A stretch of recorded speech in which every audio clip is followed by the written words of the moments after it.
Aujourd'hui, on parle beaucoup du BIM. Quelles que soient les manifestations dans le monde du bâtiment, tout le monde a le mot BIM sur les lèvres.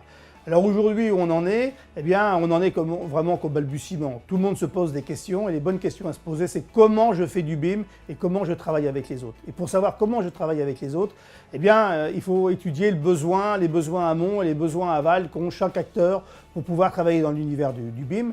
Et c'est en faisant des expériences telles qu'ils se montent aujourd'hui un peu partout, pour avoir un retour d'expérience qui vont pouvoir définir les bonnes pratiques et surtout aussi de savoir quelles sont les informations que l'on doit s'échanger.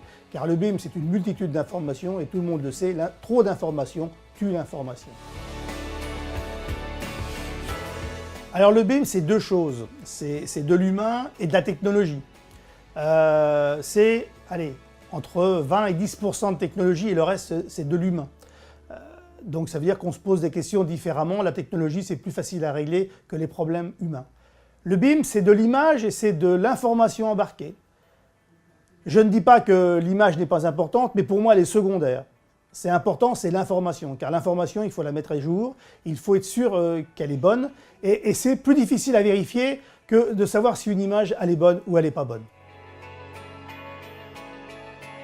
Le BIM, il est en espérance, donc tout le monde n'a pas forcément pratiqué. Mais il faut déjà avoir de bons professionnels qui maîtrisent bien leur technologie.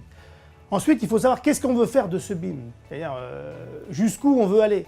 Est-ce que c'est un BIM pour faire une conception, une construction, une réalisation?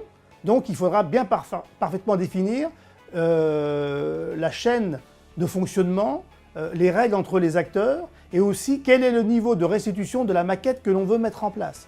Parce que si on ne définit pas ces choses, on n'y arrivera pas. C'est pour ça que nous, à Mediaconstruct, on a réfléchi à un guide de convention de réalisation d'opérations du BIM, de la faisabilité, voire jusqu'à la déconstruction du bâtiment, pour qu'on soit bien clair, pour qu'on ait quelque chose d'homogène sur le cycle de vie de la construction.